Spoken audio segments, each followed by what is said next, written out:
afternoon, ladies and gentlemen, and welcome back to the Wild Rift Origin Series monthly finals for July. I'm Lee DMS Smith, and joining me is Max Man. And Max, how you doing, buddy? It's been a while since we actually cast together. I think December was the last time. I think it was late, like November, December, something like that. And even I almost were together for the last monthly finals. But you know what? I wanted to avoid you. I ran away, but I couldn't avoid you 2 months in a row. So this time we're together, man. We're in it for the run.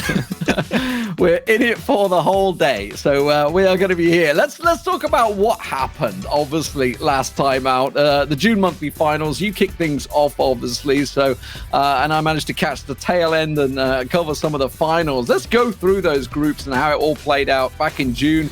Just a month ago now, obviously, some big surprise winners in there, some not surprised. I think Tribe definitely wasn't a surprise in there.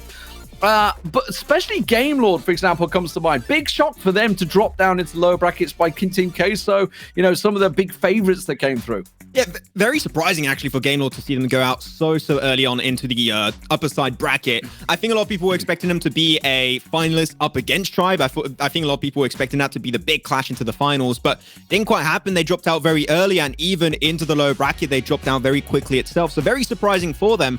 They also have some really big surprises, and I think that is one big standout surprise. If you look at this lower bracket, it has to be Crimreal Betis here, D-Man. Very clearly, this team just took down some of the top names in the EMEA scene. Reason Gaming, Singularity, 7 Free Agents, and they almost made it go right to the very end, but unfortunately, Team Queso got the better of them and pushed himself up into the finals. So very impressed, and Crimreal Betis got the same roster. This might be their very own monthly qualifier this time around. Absolutely. Obviously, it's the beauty of being, you know, when the new game, the esports scene setting itself out there, we get these surprises, these upsets. Let's look at Group B, how things played out there. The Unicorns of Love came out the overall winners, and I gotta be honest, it was quite a strong final from them as well. I'm a big fan of Coldstar. I think he's got such a good attitude and atmosphere going around him. I love the guy, and I think in general, Unicorns of Love has been a team that, since the game released, they've been doing a lot of community-run tournaments, and because of that, they got one of the most experienced teams and rosters in all of this Group B back in the June qualifier, back in the June finals. Let's see if they can make it happen back-to-back, but there are a lot of big teams in this season this time around, so it's not going to be all that easy for the Unicorns. Absolutely. Trovenova also doing what they could, came back from the lower bracket, were there in the winner bracket final, did take down Mortal Shot in a clean 2-0, but unfortunately just wasn't enough for them, so they fell in the end. Let's have a look over at Group C. Somewhat surprising, I don't know. Sunlight obviously came through in what was an interesting winner bracket final that yourself and Xscoundrel covered. Yes, a lot of Baron Steel. That's all we'll say from Apollo. I'm intrigued to see if he's going to do that again. Of course, it doesn't happen that often, especially in one single game. But we had an insane finals of Sunlight versus Cut Esports. Cut at the end taking the Series 4 Group C and took it to 0-2. They're back this time around. We'll see if they can make it 2 seasons in a row. But I think the Cut Esports are definitely setting himself apart in Group C that time around as the big favorite. And we'll see if they can live up to the expectations on this season now. Yeah, and it was a very strong finals for Cut Esports going into that as well. You know, we were expecting coming into it. Obviously, they were down from the lower bracket, but really a solid win from them. Absolutely swept aside in some very quick games as well. Yeah. I can tell you, absolutely fantastic stuff. Of course, that was all in June. Everything happened there. So let's have a listen from the teams about what is happening in July. We are Salty Potatoes. I'm Starboy, the jungler for SP. And I'm the V9 mid laner of SP. My nickname is Knight. I'm playing top lane in Fastplay Wildcats. Hello, I'm Sanji. I'm playing for Act 7. Currently, I'm playing jungle. Hello, my name is Frost, and I'm currently playing for Crimreal Betis. Hello, I'm Nick Coldstar, Baron laner for Unicorns of Love. My name is Gagik. I'm from Mortal Shot. I'm a jungler in this team. Hi guys, I'm Sanks. I'm the captain of Team of Revenant. Hello, my name is Vic, and I'm representing Off Meta. I am their mid laner, and my in-game name is OM Capt Su. Hello, my name is Simple. I am the manager for Searching for an Orb. I'm Shakrix from 7 Free Agents. Hey, my name is Ryu. I'm a top laner for Team Singularity. Hi, I'm Coach Michael and I represent Cat Esports. I am Leos, playing for Looking for Orc Black. We are really confident in our skills and performance. I hope we will try to get higher place and show good performance. Last time we got third place, and this time we're planning on going even higher. We're coming for sunlight this time. We're not doing the same mistake. We're also like very happy and proud to represent our country, right? UAE, in this like very big tournament. We feel quite confident. There is a lot of good teams. It feels like a really big challenge coming out.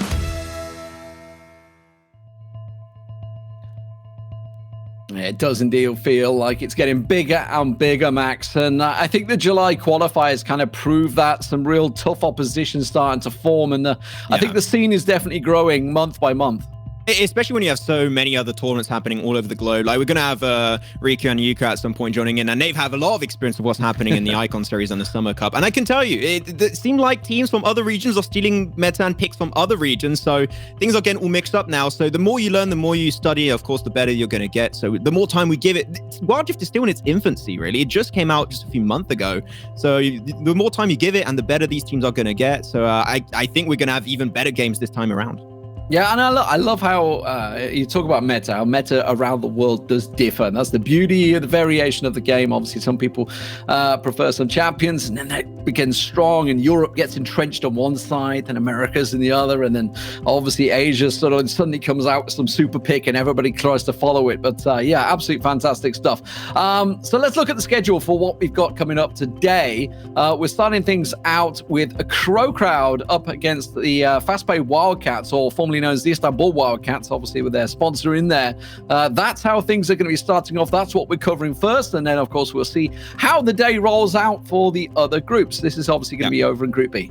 Very interesting, though, for Wildcats. Something to keep in mind is that the roster is now is relatively different, right? There's going to be some big shoes to fill this time, so we'll see how they can potentially try and pull through this time. But I'm intrigued. I'm intrigued what they can do, of course, coming in hot from Turkey. And I think that in general, when you're looking at Turkey in any mobile games, and especially for Wild Rift, they're one of the biggest communities with some of the biggest fan bases. And you know, good community support can help you go the extra mile. So I'm looking at Wildcats that potentially being the big favorite coming into this one in the matchup versus Crow Crowd. Yeah, and I'm loving the fact that we're getting all these esports orgs getting behind the teams. You know, it's fun, it's all well and good for, obviously, you know, there's a lot of people out there looking for teams, trying to get the teams together. But with the scene being so fresh, effectively, and obviously everybody getting behind it, they know exactly how League of Legends was, and obviously coming over to Wild Rift, a lot of players and sort of trying to bring that experience and a lot of new, fresh talent coming through, and I absolutely love to see it that way. But of course, these guys, they all had a tough qualifier to get here. Let's hear from the players themselves. As far as our qualifiers go, I think we came out, we was first seed in our bracket. They definitely did very, very well. They felt that they did so well because they didn't face any too strong teams in the qualifiers. Right now, I've been making sure to get them strong scrims against big teams. As long as they know that, okay, we can play, we can do well against like these big teams, we will be able to do well in the Origin series. Yeah, we're definitely disappointed by the qualifiers. We expected to win the whole thing, but came in a bit unprepared, I think, and had to go down to the loser bracket because of that. But yeah, we clutched it up and still qualified through. So happy about that one, but not satisfied with the performance. Actually, we played good. We had some problems with communication. I guess we need to improve our shape for the tournament. When we get to the qualified, the first match, we lost it. So we had to choose another strategy to qualify for the next match.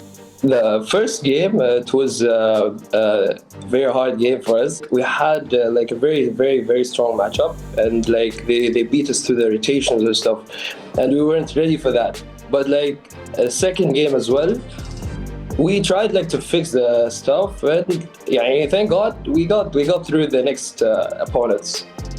We were really feeling good and confident. We had 2 matches and we straight up won both of them. No offense to the other team, they were really good. The other teams were really good, but the wins gave us the confidence going into the monthly finals.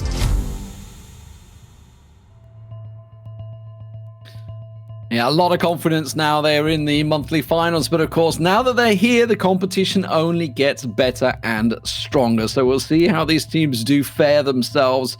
We are kicking things off with Crowd versus Fastpay Wildcats. Fastpay Wildcats, of course, they did okay last time out. They were in the June monthly finals as well. I believe the quarterfinals is where they got to. Tell that.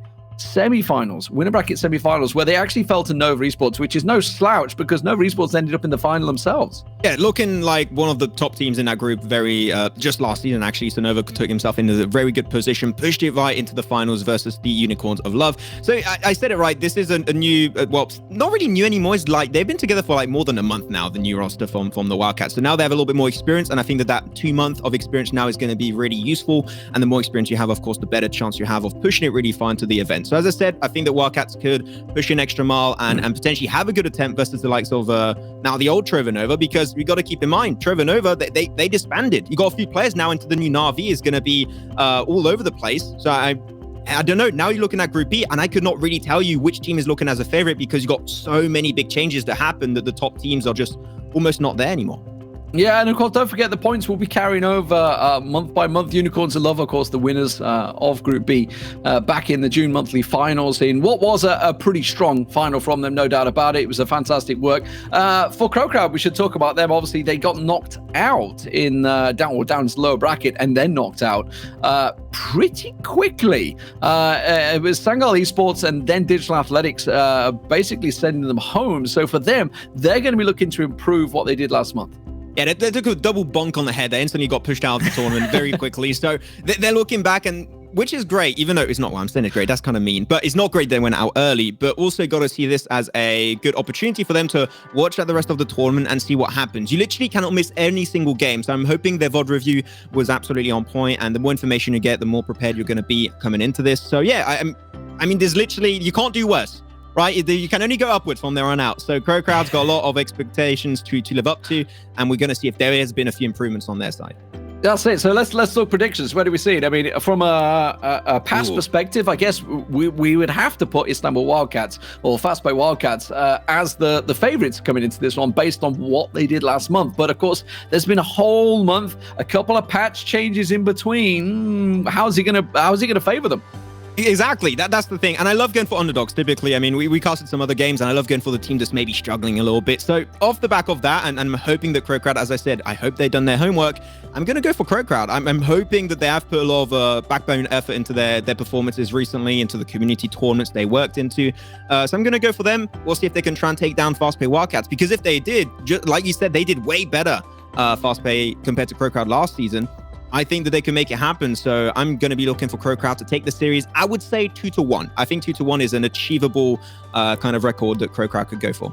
And just before we get into the game, let's quickly talk about the patch, because there has been quite a few changes since obviously the last month's thing. Anything in there particular? I mean, obviously we can look at last month and say, yeah, Kai'Sa was like the big pick.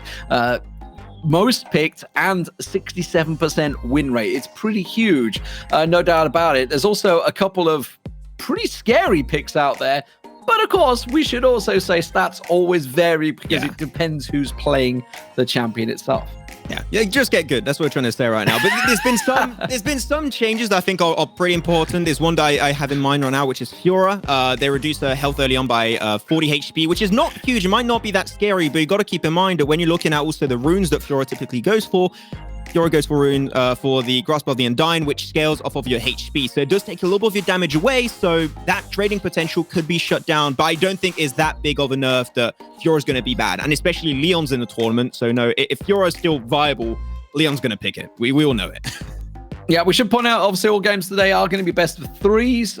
So it's not just a simple one and done, because that can be the worst thing, especially when you got pick and bans involved. You know, you maybe just make a bad setup at the start and it completely costs you.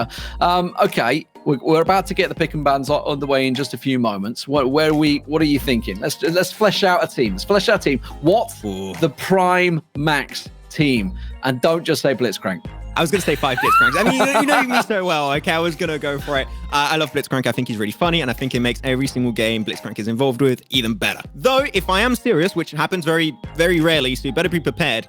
Facts are about to drop down. Leona. Leona's great. Is one of my favorite supports in the entire game. When she got released just a few months ago, I was over the moon. I loved it, and they buffed her in a really big way. I remember talking with Xscandrel a few weeks ago, actually last Origin Series event. She was way too squishy, and that is why she was not getting picked that much. But now they buffed her early game by 10 magic resist, 10 armor, and 25 into the late game. Now she's going to be a big, beefy girl, and I can tell you, Leona, if she goes and gets picked into the game with a good comp to follow up, I think she could absolutely shred the competition. So Leona is the champion I want to see in the support role. That's a pretty bold choice. I don't think, and I'm digging deep into the stats from last month. I don't think she was played once, you know. That's it. I don't think she was once picked. That's pretty crazy, actually, because obviously, you know, it's a very strong support champion. Has been played a lot of in the Icon series, hasn't she, recently? I think she has been played a little bit into the Icon series. I'm not going to lie, I haven't followed it too much. We'll have to ask Yuko and Riku for that one. They had different more hour of the day. They're the spies. They're going to bring us all the information later. But yeah, she could be picked a little bit. I think it would be pretty interesting. And other than that, also, we're talking a lot about supports here.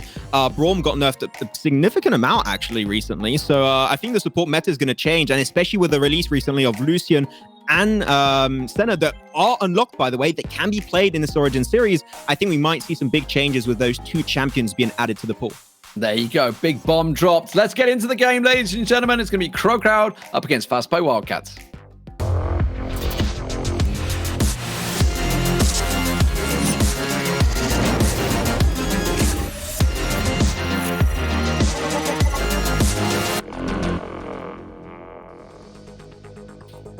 So, introducing the teams, of course, for Crowd, it is going to be Flops, Queenie, Roz, Fiend, and Nick Eagle.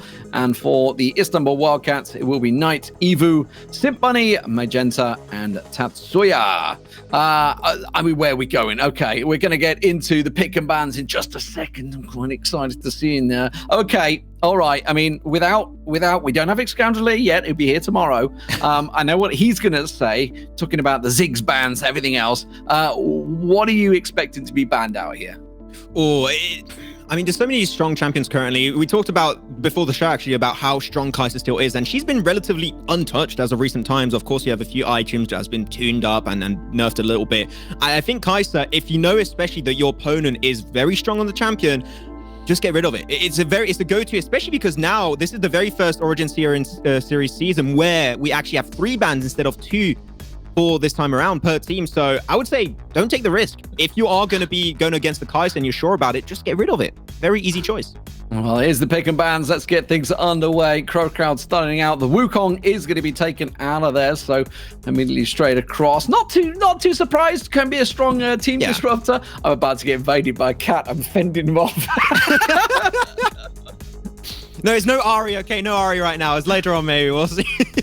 Getting rid of the Ziggs and also the Senna, which Senna, not gonna lie, very high skill ceiling when it comes to supports. One of potentially of the very few supports that can actually carry your game if you play it really well. The damage output is absolutely nutty. And also getting rid of a Gragas. I think Gragas is one of the best. You're having fun over there, man.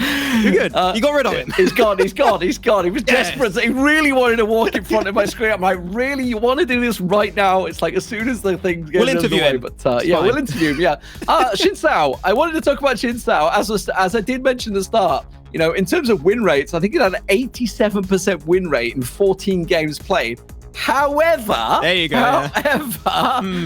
It was played by Doom of Tribe Gaming 10 times. So, gotta, as I was saying, don't always read into stats too much because it really varies on who actually played the champion. Yeah, the stats don't mean much if Doom has been playing it. That guy is nutty. He has so much past mobile MOBA experience. This guy is absolutely on board. Though the bans, as I talked about it, Gragas, great to ban it away onto the red side. It is very flexible if picked on blue, so you want to get rid of it. And Renekton, I was talking about it with Riku and Yuko earlier, and they just say it's pretty popular, so you're just going to take it off the table. Though I'm happy to see a Jarvan.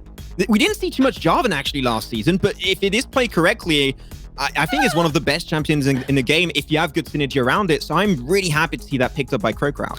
23 times it was played. 23 times. Oh, it's and pretty decent. Okay. And it's only got a 26% win rate. Oh, that is the low win rate. That was it. Yeah. Yeah, not a great win rate. So we're going to hope to see, again, stats do vary on who's actually playing that champion, of course. So with Lucian, Galio, Olaf, and Malphite coming through, the Ahri being picked up. Oh, I'll tell you what, if Excoundrel was here right now, I'd be losing his mind. Terrible pick. I would agree with Excoundrel this time. Even though I love Ahri, I love Ahri into the mid lane, but I just want to see more rotations coming out from an Ahri.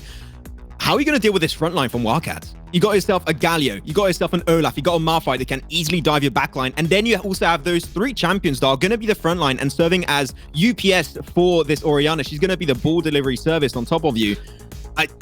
I do not know how the Ahri is going to be able to be relevant in these fights, and I don't know how the Kai'Sa is going to get to the backline without getting hit by a bomb of damage and CC. If we're going purely based off the draft, I think Wildcat got this one in the bag. It's so good. Other delivery services are available. Also, yeah. But as you mentioned, I mean, you just look at the ball delivery system that is available. I mean, obviously the Malphite is a given, but that's not even it. I mean, Olaf can just stomp his way straight in there, hitting that Ragnarok, and away he goes. But here we go, ladies and gentlemen, the first game underway of the Wild Rift Origin Series July Finals. KrowCrowd in Group B versus the Istanbul Wildcats. Let's get right into it. A little bit of a 4-man face check actually coming out early from Wildcats up top. Surprised to not see KrowCrowd actually try and do a little bit of a cluster around Nick Eagle. I think it would have been interesting with Braum, despite the recent nerfs in patch 2.3c. He could have actually worked out pretty good, but you know what? They're going to take it pretty slow. Don't really want to deal with that early frontline potential from the Wildcats. I think that's a pretty good deal to go for. But yeah, I'm liking these 2 comps, but I put my ideas on this composition out there, D-Man, but I didn't ask you. I'm sorry. What's your opinion on these 2 drafts coming out? Well, I mean, I like Istanbul Wildcats is picked by the fact that they've got that big front line, real lot of protection for Lucian, as we talked about, the first time we've seen the Lucian out there. So a lot of protection, love the ball delivery system. My only worry is if there's picks out there, and also, especially from, the culling, effectively. Nick Eagle out there on the Braum, put that shield down and the culling is just useless. So there's a lot of counters to one another, but it's I would favor with the Istanbul Wildcats pick for now in terms of their team comp. It's more of a... but that said, actually... It is a team comp. It's not an individual pick comp. It's a team comp. So They have to play teamwork well. Yeah.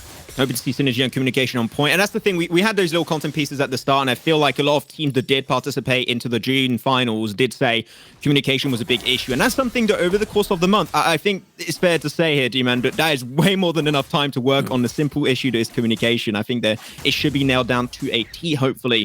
But interesting thing that I didn't spot out, and I didn't mention actually, that's what I'm going to say, is that we have then the Lucian into the mid lane position and the Orianna into the ADC roll down bot. So I like that, but I'm having one issue is the Galio into this Kai'Sa. Galio does good into AP matchups, into AD, struggles a little bit more, and with the Braum, it makes it a little bit harder. So I just hope that we're going to see Tatsuya be very respectful of that bot lane composition from KrowCrowd, because it could get a little bit dicey from time to time. Yeah, exactly. They're going to have to play a little bit passive. And as you were mentioning it, I saw that they're actually pushing the lane quite heavily. So it does surprise me that they were being forced back there. But maybe that's based on mobility factors. Maybe they're thinking the Lucian's got a better chance of dashing out the way of the Ahri. Speaking of which, they're going to have a little bit of a tit for tat down on the bottom side. But Magenta, I tell you what, you can be aggressive with that ball. The attack command can put a lot of damage down. Obviously, don't forget, he's going to be able to just throw that shield on either himself or the support Tatsuya if and when they need it. But Symphony, and this is what we're talking about, that is why you take the Lucian. You can just dash out of that damage. It keeps him much safer against the Ahri and, of course, the jungle invade we just saw there. Yeah, the pursuit is just so strong, and you can also refresh yourself the cooldown on that ability from time to time when you hit your passive. So you're going to be able to keep that constant mobility underway. And when you are playing against a full skill shot champion that is going to be this Ahri, it makes a very advantageous kind of matchup for Simbani very early on. Though top side, I believe we are currently seeing a little bit of back and forth of Flops taking that fight versus Knight, but we got to keep in mind, right, this Malphite. Intrigued to see if he's going to go for the more AP route or the tanky route. I think that tanky route, especially with this composition, is just way, way better. I don't think you really need to go for the AP route this time around, but you never know. We'll see what they're going to be going for, but Malphite in general is just so strong, that unstoppable force. If you're not ready and you're out of position, it is deadly to deal with. Yeah, see Nick Eagle run round, wards placed pretty well. In terms of river wards, you can see blue pretty much got the south side covered off there, down and around the dragon, whereas the north side very much covered by the red team. So keeping the protection for the Malphite early on, making sure that Camille doesn't come in and around. Stimpbunny just going to back away, quite confident in his abilities to be able to avoid any damage, backing in the center of the lane. No jungle invade yet from Evu, playing a very passive jungle game so far. It's taking it pretty slow. I'm okay with that, to be honest. It's the first game of the entire tournament. Maybe teams are feeling each other out a little bit. It's the first game of the series. Maybe we'll see some invades for game 2, or if it does go to game 3, we might see it over there. Gotta be careful there. Nick Eagle's going to be caught out and having to jump over to Fiend, so he'll make it out. But this is the first Infernal Drake. And Infernal Drake here, D-Man, for a Lucian is out of your mind. It just does so much extra damage. That would be a huge pickup for the Wildcats, and it's just not going to be contested whatsoever from Crow Crowd. No, that's a free one. That is not even remotely contested. What sort of damage did he got down? Because really, it's only the top turret that they've actually put damage down on. And again, not really a great deal there. There's a Hexatector ultimatum coming down, and Stimpbunny's just going to have to dash away to the turret. Oh, wow. Nothing you can do about that, I'm afraid. A 3v1 pylon. But honestly, you know, I would take it. I would still take it. It depends if they lose the tower here. That's definitely going to be a tougher trade, which it looks like they should to lose the tower. The Olaf coming in, so Evo coming in. And you can see the Braum coming in a little bit stronger as well. They should have tried and help them out here. This is going to be tricky, Max. I don't think they can stick with this fight. Instantly pop the Ragnarok, though. Going to be taking some CC damage. Does get one. The double taunt. That's actually insanely well played from Tatsuya. And that's the double. Does get traded away at the end, but that's still a win. But the tower was lost. Now I need to make sure that this Ahri can defend the top tower to not lose too much at the end of that fight. But another piece of action, and then falling down bot. But it seemed like the clear from Knight is a little bit too strong. And both Fiend and also Knight, Nick Eagle can't really deal with that pressure from the Malphite. So in the end, I mean, who gains really? A 2 for 2, an Infernal Drake, as you say, good for the Lucian, but losing the top tower. So it was a tough trade for the two here. And First Blood. Not a great deal. Yeah, and the First Blood as well. Not a great deal the Lucian could do there. Obviously, completely pinned not only by the Hextech ultimatum, but also the Jarvan coming in. So double ulti burned on him. But, you know, top tower being lost, not the end of the world. If it was the mid tower, definitely would cost them. And you can see in terms of damage, actually, it is the Istanbul Wildcats that put a lot of damage down on that mid turret. Now they're just keeping their eye on this blue buff. Are they going to try it? No. Oh, you got to be careful. Instantly, these taunts are so clean from Tatsuya. Forces the flash away from Nick Eagle. Will jump on over right to Queenie in the nick of time. Got to be careful. I was going to say the tower picked in top is great for Crow Crowd if they want to create a priority towards this Herald, but the initial damage that was dealt to Nick Eagle makes it really hard to have a front line in this fight because the rest of the team is literally just damage dealers. Without the Braum, you can't engage. They're outnumbered. Here comes Magento, so he's going to come in and try and support them. You can see the Irish just tentatively poking in the top there, not going to help out. The Rift Herald will go across to the Fast Play Wildcats, so well done to them. That is going to be a big difference. Where are they going to use it? Are they going to throw it down in the mid to try and burst out that mid, take away a lot of the vision that the mid turret does give you and a lot of the safety as well? Or will they throw it down on the top?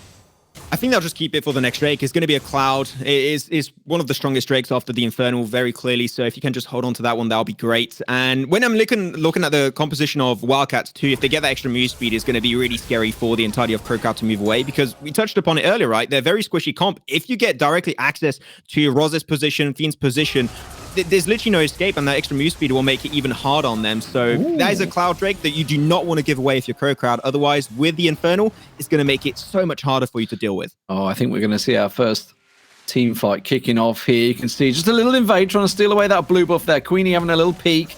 Obviously just took their own blue buff a moment ago. He's double buffed up at the moment, but look at the Galio. The Galio roaming in the river area is just going to get forced away. So Tatsuya just having to be respectful, as you say. So Evu now coming around, just going to take away that blue buff, but we are building for our first real team fight. Last time around, it was given away, a very easy dragon buff given away, and that's a lot of damage done. Quick turnaround, Unstoppable Force comes in, but it's a dreadful one, Max. Hextech ultimatum onto Stimpbunny. Will have to go Golden Force split second. They're trying to turn around. Knight 3 man actually CC from the Orianna on the ulti. But the entirety of Crow Crowd is just getting decimated. Stimpbunny doing so much work with his passive, but will get absolutely chopped on down by Flops at the end, and only Magenta will be left ready to go. It's the mini 1v1 currently, a double kill for the Orianna. Can Magenta make it out? But that command attack is doing so much damage, chunking down Queenie, and that's going to be 4 kills actually over to Crow Crowd. Waiting for the combo. Great fight, yeah. Oh, Queenie double buffed up, was waiting for that wombo combo finish, but a 4 for 4. Oh, Herald. And let's not forget, the dragon is spawning in 5 seconds, so they haven't even got it. And this is what you were talking about. They're going to use that Herald to distract we may be having seconds out round 2 here as everybody heads for the pit. The Herald is really far away, though, but I think we need a quick replay onto this one. A really good idea from CrowdCrowd, had the intention to go for the collapse, but the instant turnaround, because Sim Bunny instantly has access to the backline, but really good turnaround from also CrowdCrowd themselves as they go for the Hectic Ultimatum onto Sim Bunny. But as we said, right, the 3-man Shockwave was exactly what they needed to really build a lot more breathing space, and it did work out for some time, but at the end, they did lose most of their players, with only Magenta remaining at the end. Here we go. We were talking about it. We're in the pit, ladies and gentlemen. That's another unstoppable force. This time it's working out wonderfully, and they do manage to absolutely chop them down. Queenie's going to drop in there as well. The Dragon will go down. Didn't even see who managed to get hold of it there. They're going to try and get away from this one, but no. Satoru's not having any of that one. Gets charmed out. Takes so much damage. Has to back away and be respectful in the end. It was going to be the Istanbul Wildcats that picked themselves up the Dragon. Don't forget the Rift Herald also pushing around that top as well. They may be able to take this middle turret as well on top of that, so it could be a massive win for Fastplay Wildcats. Yeah, that's going to be a lot of extra gold actually coming their way. You need a quick replay onto this one. Great Glacial Fitters to start things off, but the main issue I have on this fight is Flops is just taking care of the backline. Magenta has that stasis enchant ready to go at literally any time in the engage, and Wildcats really be in the middle of all that, just focus down the Drake and then can very easily get Flops just way too far out of position and then focus down the 2 remaining players of CrowdCrowd. So I gotta say, it seemed like the game plan and the communication of CrowdCrowd's a little bit all over the place compared to Wildcats. They're very methodical, very by the book. Boom, first go Drake, then Flops, then the rest of the fight. It was clean execution, it worked out great, and CrowdCrowd, you need way better fights and cleaner fights if you want a chance to take down this very bulky composition of Wildcats. So they got the Dragon, they got the top turret with the Rift Herald. That passively worked out for them. They didn't manage to push any further, and it didn't take this middle turret, more importantly, which I thought they may stick around for. But I think rightly so, they did decide to just back away, spend the money, because there's nothing more criminal than having the gold and not spending it. So you go into those team fights, and you think you're in an advantageous position. If the opposition team has gone back and spent that cash and has bought those items, they will be stronger than you in that team fight. So you've got to make sure you're prepared. Hey, look, you don't know that, but I used to do a little bit of magic with coins and make them disappear. I could do that. I could surprise you, and they'll be like, wow, okay, we'll FF the game. It's okay. Coins can be pretty interesting, but indeed, it is better if spent properly. Mid lane has yet to fall down for both of these teams. The first one that actually takes the first mid lane tower will create a lot more free real estate for themselves to play with, invade a little bit more jungle, put down more vision, and that's going to be where the control starts to really build up for one of these two teams. But so far, we're 11 minutes in. The gold lead is really insignificant, just about the 400 to 500 gold mark, which when you're 11 minutes in, a non-existent gold lead is pretty rare, but it goes to show how evenly matched these two teams actually are. Absolutely. Very tight between the two. Those two Dragon buffs, though, could be a difference when we come to the next team fight. Certainly seem to work, and obviously, let's not forget the positioning, that all-important position. It does seem that Fastplay Wildcats, with that team comp we were talking about, with the Unstoppable Force being the big breaker, the Ragnarok of the Olaf just bursting onto the back line, trying to chase down the Kaiser. These are the differences, it seems, at the moment. We got to keep our eye on that one, because the Ahri can only control one person within that fight. The Braum's trying to do what he can to defend it. Now we see them grouping up here, actually almost in a dangerous peel position. The Malphite off the side there, they've got to be careful. They're exposing their middle turret, and just a couple more hits, and they are going to go for it. Oh, the knock-up on the Unstoppable Force on 2 valuable targets. What are you doing over there, CrowdCrowd? You're way too deep into the jungle. Trying to engage, flashes out instantly. Queenie with the ulti. And Tetsuya tries to ult in. We're not going to get too much off of it, but the damage up and the collapse from Wildcat was so clean. They're so low. A dive could be possible right now, but it seemed like Wildcats know better than to go for a dive. They're just going to take it slow. That was a big win coming their way, and seemed like CrowdCrowd are slowly but surely losing their footing. Yeah, CrowdCrowd's positioning just seems just a step behind Istanbul Wildcats. If you look at that fight, you can see it sort of building. I mean, they're chasing a Malphite and an Olaf, the two tankiest. Actually, tell you, it was Galio up there, wasn't it? It's the two tankiest members of the team that were off at the side, so they don't care about that. And they have this delivery system, the Unstoppable Force, the Galio coming pounding on top of it. It's such a great delivery, and whoever's locked inside that is pretty much dead. Out of it. So if you're carries are in there, it's a big problem. But here we go. Ocean Drake spawning. Seconds out, round 3. Three crowds, got to be careful. They're a little bit spread away from each other. Going to put the focus on a Drake, though. Flops wants to go for the fight with a heal 2 coming up on the Redemption. There you go, Hector Consummate him onto the support. Actually, not really what you want to do. And they're going to try and collapse it. The backline actually got straight up access onto Feeney's going to be just pushed upon instantly. And that's been already out of the fight. You're losing most of the damage for Crow Crowd. And the rest of the team is just trying to leave. It seems like the focus on the tanks is just not what you want for Crow Crowd. They lose everything. And that will be another free Drake as we get a quadra kill. Very first quadra kill in the first game. And it's for none other than Lucian. Yeah, straight onto the AD carry, and I've just got a question. Just as I talked about Crow Crowd's positioning fight, they chased the top laner, the jungler, and the support, while the 2 carries came in behind them. Yeah, the positioning there, very, very bad. It loses them the Baron. And this right now is looking disastrous for Crow Crowd. Look at this. They engage on the tankiest members of the team, and in comes the 2 carries. Yeah, Tatsuya literally has 3 players on top of him. He has to press 1 button. It's as easy as that. 1 button, 3-man taunt, and then you have the unstoppable force from the Malphite just ready to unravel literally at any time when you need it. Just call it, and he's going to be ready to go for the dive. And I believe there was information too available at the time for Crow Crowd. So I'm surprised they just went in the unknown and were just so focused on the fight that nothing came off of it. Luckily enough, though, they didn't give the Drake over, but it seemed like Wildcats, they are interested with taking it, and you just can't contest it because when you have an Olaf that's starting to scale up and ramp up, and especially when you have a Galio ready to support you in those fights, Olaf is starting to become a very, very scary Viking. And they're doing exactly what they should do, right? They've just Baroned up all 3 lanes as well. We just saw them, someone going top, bottom, and mid, Baron up all the lanes, put the pressure on, keep the minions shoving in, and get themselves a free dragon. And right now, this is looking very strong for the Istanbul Wildcats. Triple dragon, triple Baron up already, and you can see they are just going to push. So the focus seems to be down the bottom here. Now be careful because look what's peeling through. The Galio is right there, just going to walk straight into him. He's going to get charmed up, but he's such a tanky target. They're putting so much focus on it. The triple comes in, the shockwave absolutely decimating them, and this is what we talked about already. Tatsuya getting focus. He's saying thank you very much. You can focus me all you like. I am the support, and the carries will do the business. There goes the turret, and they may well finish the game right here. You almost don't even need the ball delivery service with your front line. That was just an insanely well played from Magenta, though, trying to go for the push once again, get some nice CC out from the Galio, trying to push his way out, flops back to the fountain. Even though there's going to be the backdoor buff on this Nexus, they are relatively low. This could be a clutch play from Ross, but the damage from the command attack is too good. Goes for the re-engage. The health bar's going lower and lower. The Corgi about to close it off, and that's going to be game number 1 going over to none other than Istanbul Wildcats in game 1 here of the Origin series.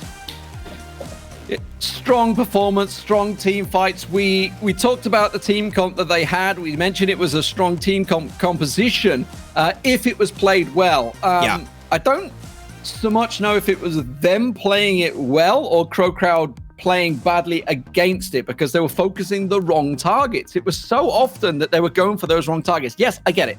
Lucian could dodge away, no problem. You can avoid it, obviously, but you know, I think there's 2-3 times I saw 3-man shockwaves coming out as well. So really well played by the Istanbul Wildcats or the Fast Play Wildcats, whichever you prefer.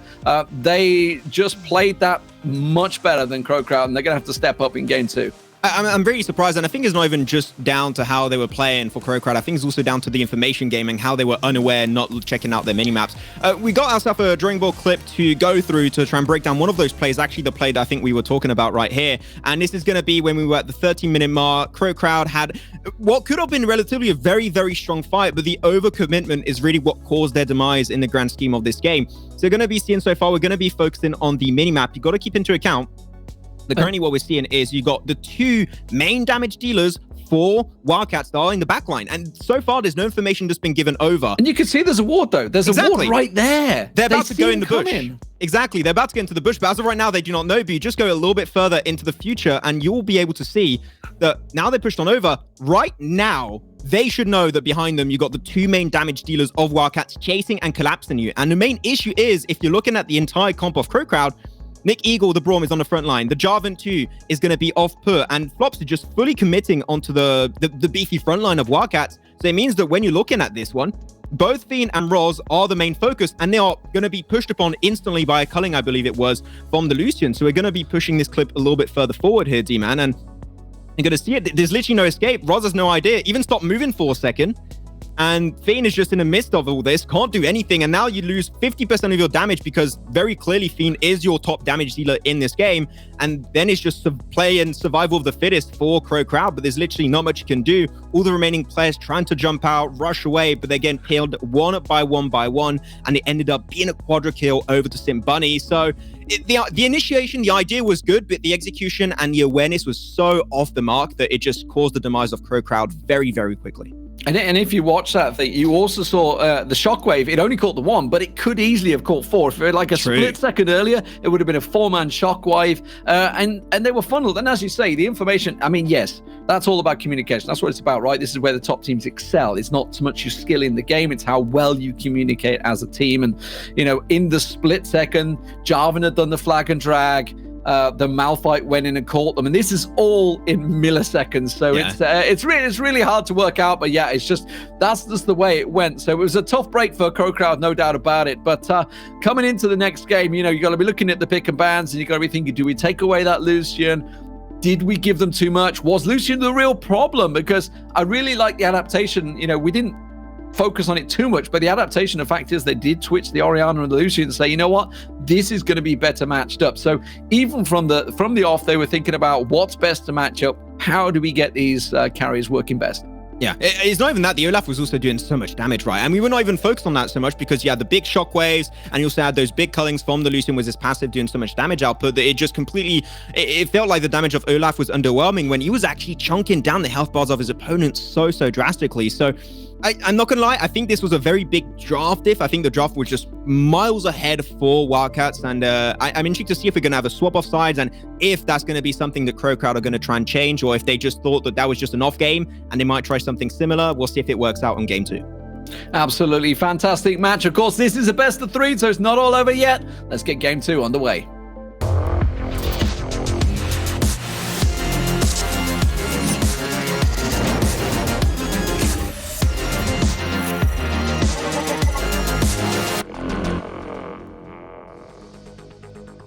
So if you just joined us, didn't see that first game, these are the teams. Crowd is Flops, Queenie, Roz, Fiend, and Nick Eagle. And for the fast-paced Wildcats, Knight, Evo.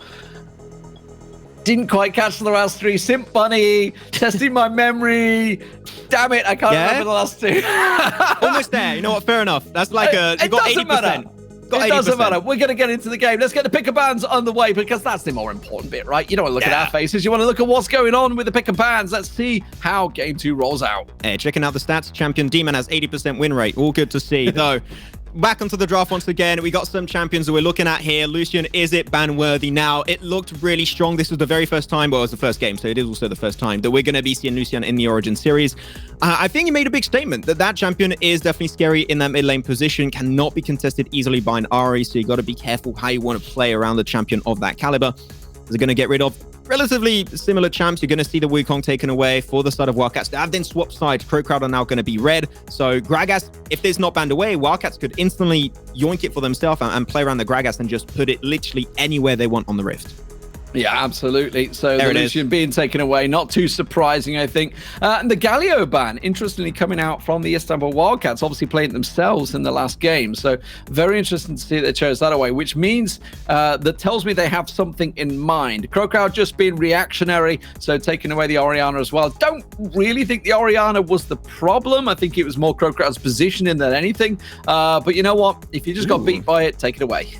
Yeah, I think she was more of an enabler more than anything. Of course, by hitting those big shockwaves, you're going to get some kind of damage. I think it goes without saying. But there was definitely some setups, and it did help Lucian do so much work. Sim Bunny was doing fantastic work. That quadra kill was insane. Could have been the first penta in the very first game. That would have been insane. That would have been huge, but not quite maybe for the second game of the series. But to kick it off was Renekton. I said it, the Gragas being open and not banned despite 6 bans being available for this Origin series format.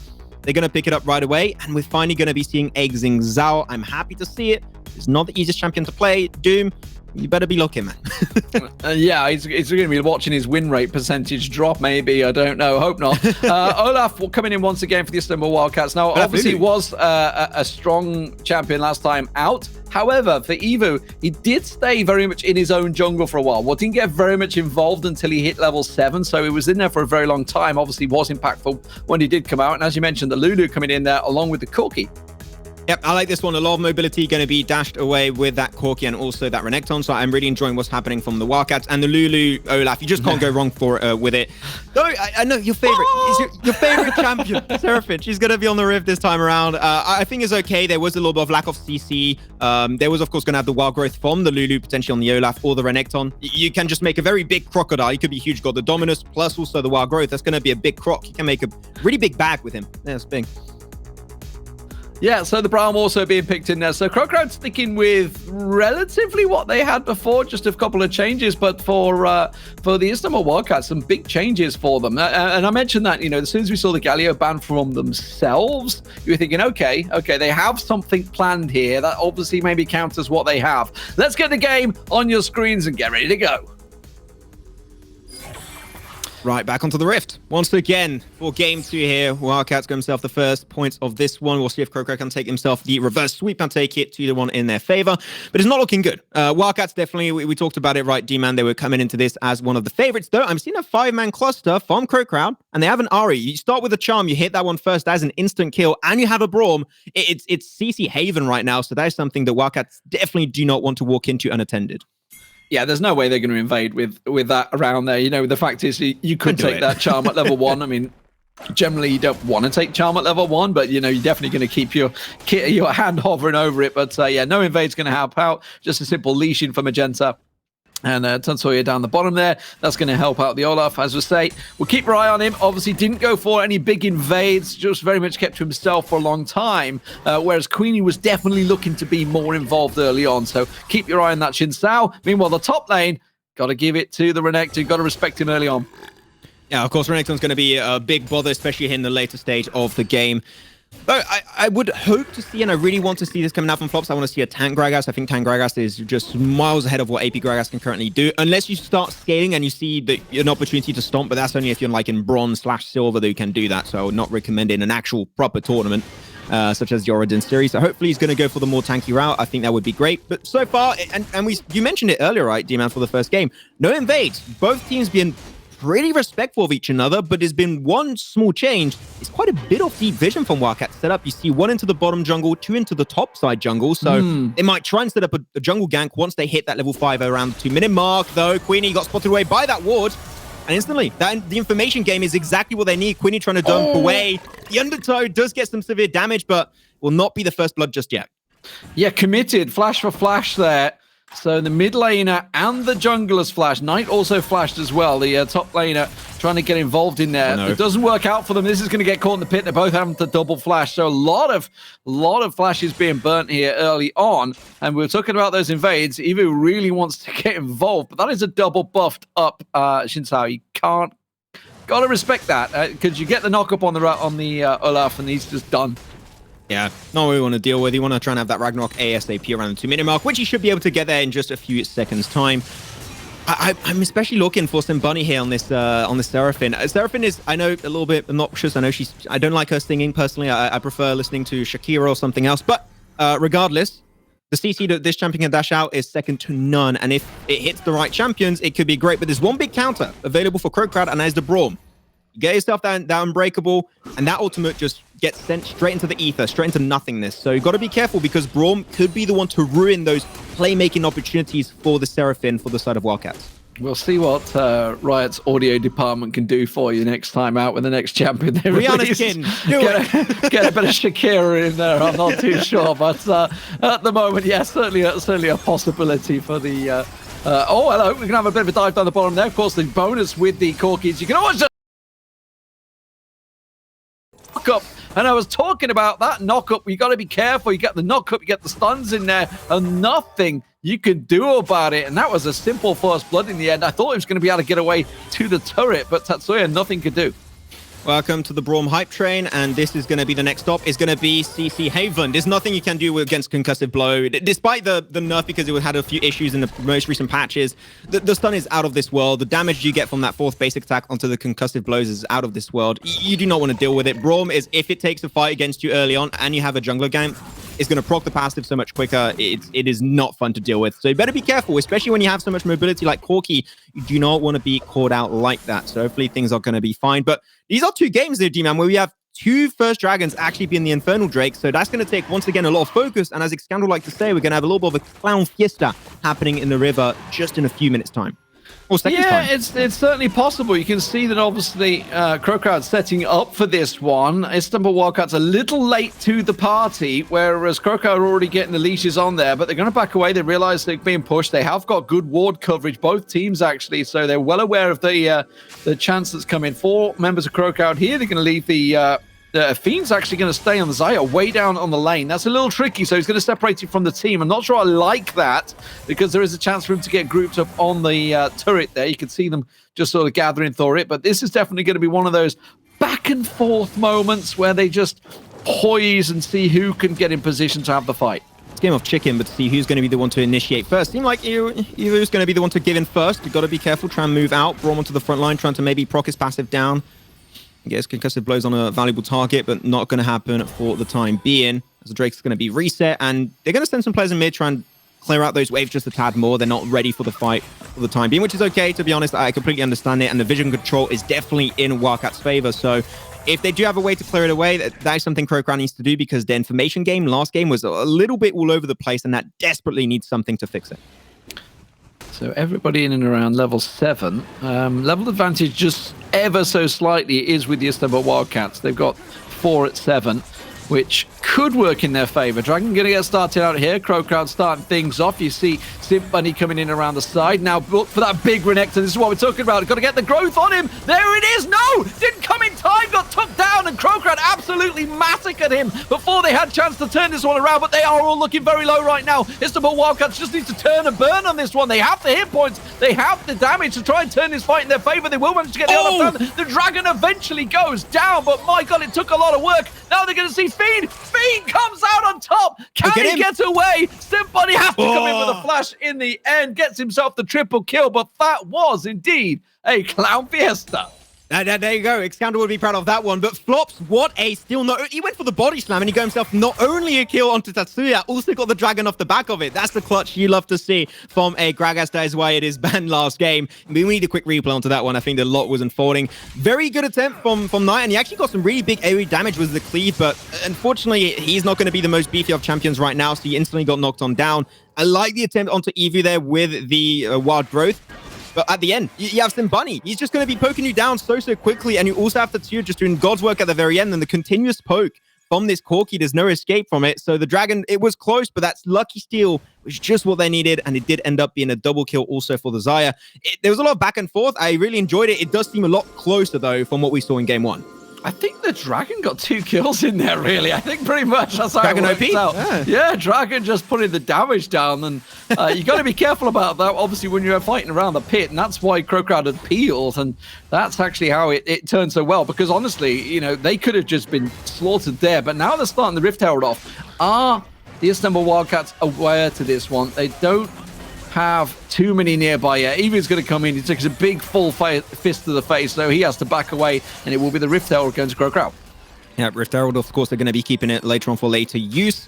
I'm hoping to see a little bit of a better usage from what we saw last game, where it was just popped into their very own base in their fountain. So hopefully they can try and be a little bit more proactive with it and create a little bit of an advantage into the mid lane. I think mid lane would be the best way to use that kind of objective for yourself. So far, almost 8 minutes in, gold lead of just about 1k, not even that, less than that, actually just about 700 to 800 in favor of Crocroud. So nothing really that you're going to say, wow, that's a big gold lead. That's absolutely nothing when we're used to watching some Wild Rift esports. So very slow, a lot of respect on both sides, but you got to think about scaling, I would say, clearly here. And when you look at Xayah, when in terms of scaling, the best scaling champion in this current matchup. So you got to be careful. The later you get, the more scary this guy's going to get, with especially having that Infernal Drake on top of it. She could be that big damage dealer at the end of the game. Yeah, and in terms of items, I was talking about the fact you got to make sure you stay in there. I do like the Stoics Gate started slowly being built up, so that's Knight at the moment. He's going to be a big tanky menace coming to that next fight. So obviously more so because he got popped pretty early on, separated from his team. This is a little ganker stepping up here, and it may well work out for them. They didn't have any ward coverage there, and that's going to be Braum, though, using that big shield to try and stop it out. That is a massive Olaf coming through for Evu, though, but look at the turnaround. Queenie comes back in there. Flash has been burned already, isn't going to get quite close enough on Magenta, and that was a dive too much. That is what you call overcommitting from Evu. Used a lot of resources there with also the Wild Growth and his Ragnarok, so that's 2 ultimates down the drain instantly that are not going to be back up, by the way. You got to keep in mind for the next Drakes, and that is not only poorly executed right now for Wildcats, that could be costing them actually the Drake later on in this game. So we're going to have a replay happening here to see what happened. The Blade Caller had a good idea, but the Ragnarok is going to make sure that can't happen. But the heal, look, the redemption, he just clutched it up to make sure he was not going to get killed at the end, and it just kept the support alive. And then the great rotation from Queenie allowed them to get a kill and trade it away. No, I mean, honestly, the setup from the Braum, he waited for the Ragnarok to finish and then bam, stunned him under the tower. Love it. Love it. It was on the triple hit and he just got that 4th hit in there just on the last, which is what completely locked him up on the tower. And I think he took about 2 or 3 tower hits as well. So really well executed by KrowCrowd. Now the invade comes through once again, but this time they're way out of position. They don't really have the numbers. The numbers coming in a little bit late. And the Cloud Drake, of course, just spawning, which is why they're going so aggressive. They wanted to get Evu, the jungler, out of the picture before the dragon spawned, and it would have given a free dragon. Seemed like I underestimated the cooldowns of the ultimates. They are both going to be back up, except for the Encore. It's now going to be on a quarter of cooldown, so that just got used. And as I mentioned earlier, got soaked up by the Unbreakable from Nick Eagle. You got to be careful. High position. Braum is going to be the main undoing of this Seraphine setup. Though bottom lane tower is going to get picked up. That's 1 plate going their way, increasing their overall gold advantage. They're doing himself a second plate, but no gold's going to get picked up just now. And it seemed like Wildcats are trying to build some kind of gold advantage. They're going to be pushing up top. The Herald, really good usage right into the mid lane to take the big portion of the focus of Wildcats. And that's the easiest Drake I've ever seen. You can't do anything. You can't steal it away here. Now they're focusing on the top turret. You can see they're giving it up. So the Renekton, Olaf up in the top turret. So they will take themselves that down. They will stop the Rift Herald as well. But I got to be honest, Magenta, I would say be very, very careful here because you've got a 4-man coming down from the Dragon. They're pushing. They want to try and get this tier 2 turret, but that's a little too far for them. Flops back in there. Should be able to protect it. So they ended up just deciding, you know what, we're not going to get the Dragon. So they just went for the top tower trade. I got the impression that this is going to be a very similar finisher from what we saw in game 1 here, D-Man, in the sense that you got really no big gold lead. Of course, you're going to have those dragons. There's going to be Inferno and Cloud. It is really worth quite a bit of gold, even though it's not direct gold, but indirect gold is still going to be a lot of value coming your way. It's so close that I think that you're going to have that one big fight that's going to create such a huge advantage. You're going to get a few towers off the back of it. You're going to get yourself potentially even inhib towers, get access to the enemy jungle, and get yourself a Baron. That should be the big fight you're going to be looking to. As Queenie's trying to jump in, takes a severe beating to the hands of Magenta, so not ready to trade it just yet. But I think that the next fight that will happen relatively soon, if it's for the next Dragon or the Baron, might be the one to slowly but surely create a huge lead for the winning team. Again, we didn't really see too much aggression from Evu, really. He's been very passive, just going about his business, farming it up, keeping it going. In terms of gold, it hasn't really benefited either of them because you can see the 2 kills and 2 assists for Queenie. So in terms of that, it has helped him out. But you can see in terms of the gold, in fact, Evo just carrying about doing his business, keep on jungling, keep on grinding. It has helped, and he's kept himself pretty much on level and gold, which is where we're seeing, obviously, the differences here. Now, the question is, where do we go? Obviously, bottom turret's both low.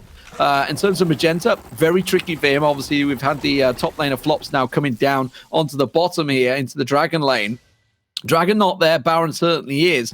And you don't want to be pushing too much on the top lane either, or the Baron lane, as we call it now.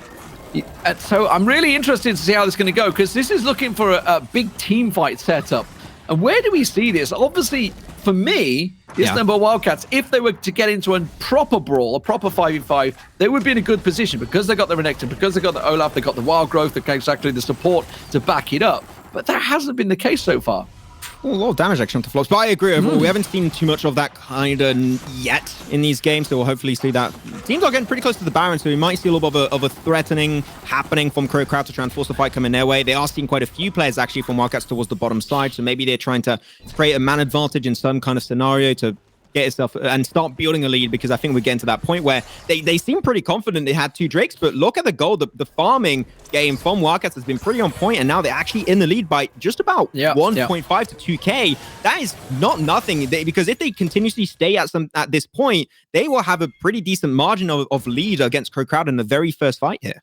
Yeah, I mean, it's obviously the gold in the towers, the 2 towers they've taken down so far. So, you know, the poke potential is always there, really, for the Istanbul Wildcats, obviously with the Corki now doing the work down the bottom. Now, let's see if we're going to get a fight here. It's going to get picked off. Tatui is absolutely done and dusted. Nothing can get caught out there. That's the problem with Lulu. You know, you sit there, think you're very strong, but sometimes you are such a squishy target, and that may well open up the Baron. Well, it seemed like Crowcrowd woke up on this game and chose violence. Really good CC, goes after concussive blows, plus also the body slam into a chump on the Ahri. I mean, you just pinned down, you can't move, you can't even play the game in the first place, so you got to make sure you're going to be escape it. So Flops right to the back line, going to get some bunny, put in a CC format, and no escape from that one whatsoever. Such a big chunky amount of damage, and Crowcrowd, compared to last game, seeming complete control. And Wildcats, this is going to require a lot for them to get back into this game.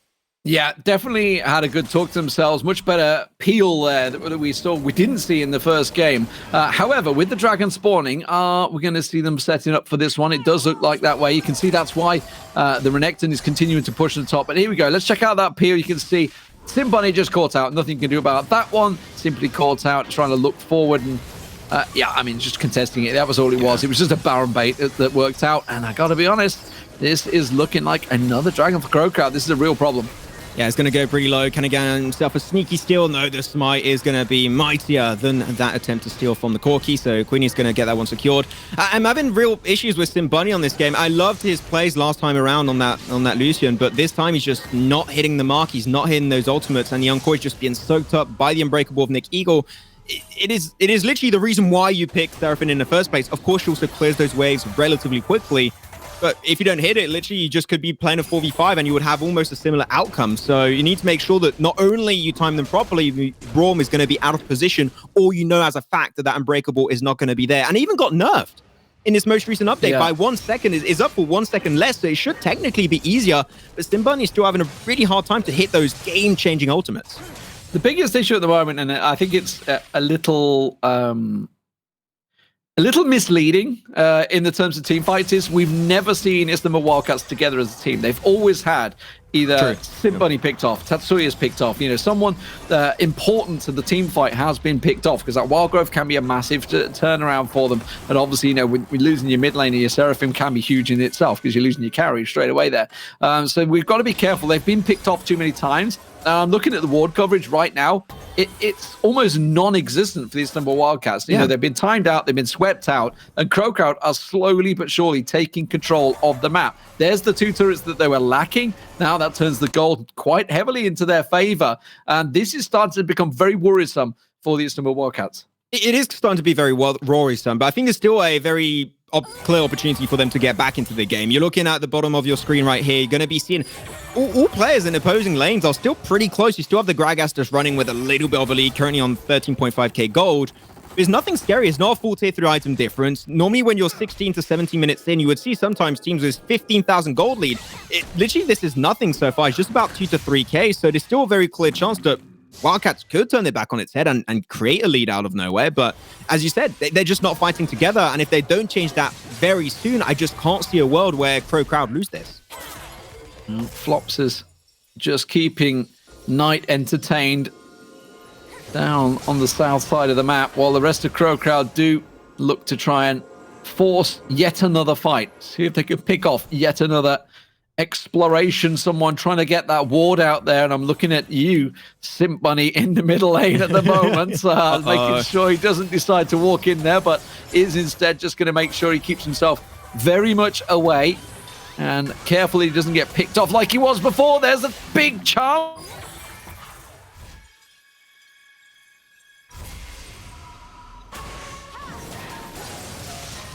Yeah, there's not much you can really do, though. We did see a little bit of a skirmish happening into the bottom side of the map. Knight trying to take a 1v1 versus Flops, and you can see Flops pretty low HP. That could have worked out amazingly well, but there was such a good rotation happening from Fiend, and it turned up into a 1v2 collapse, and it didn't go their way at all. So very surprised, and it goes back to what he said, right? They're not trying to fight together, and Knight just clearly got baited away. Now it's a 5v4. Now they're going to be looking for the opportunity.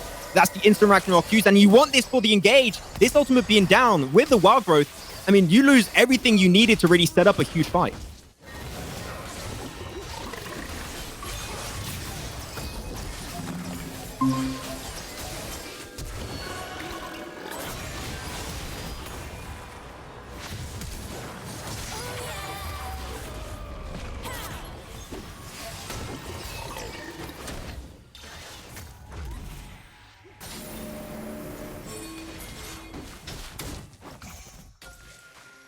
Yeah, very smart from Crowcrowd. I'm going to give it to them. I don't think that was a fight they should have took because Knight was about to respawn. He was coming back. He had to teleport. They saw it earlier in his itemization build. He's ready to go. But this is it. This is going to be actually the Elder form going to be ready to take it for the Mountain Drake. So big shields will be coming their way if they can get it. That could be the difference maker as Crowcrowd is looking to take the fight.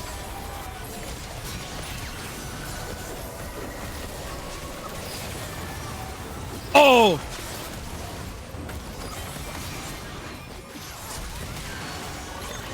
Well, that's going to be it. The great fight, the quadra kill actually coming away off Fiend, and she is going to be indeed unstoppable, as said by the announcer. They're all trying to move on out as Wildcats lose everything. That is going to be 4 Drakes plus the extra Mountain Drake, the big chunky shields, and you see how much of that health bar that is truly worth. 20 minutes into the game, and I think we're looking at the end of this game for Wildcats, and we're going to be indeed pushing it to a game 3 right off the bat. Now, our very first game here of the Origin series. Love to see it, a game 3 right away. Wildcats having Nomi and Magenta trying to defend that Inhib tower, but the moment that Inhib tower falls, they are just going to be going even further, lower, and beyond. But yeah, this is going to be the Nexus Bear. Ownput's taking damage, and they're looking to close it off.